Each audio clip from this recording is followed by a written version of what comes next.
Here are 5 things you didn't know about Boudicca's revolt that made it one of history's bloodiest uprisings. First, her army slaughtered over 70,000 Romans in just 3 battles, creating rivers of blood across ancient Britain. Second, this wasn't random violence.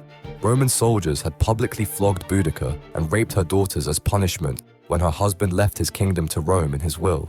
Third, when her forces captured London, then called Londinium, they didn't just destroy it.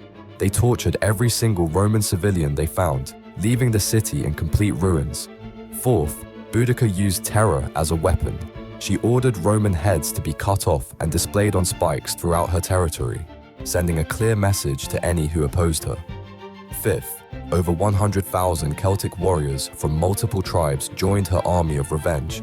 But when she finally lost, the defeat was so complete that it virtually wiped out Celtic culture in Britain forever.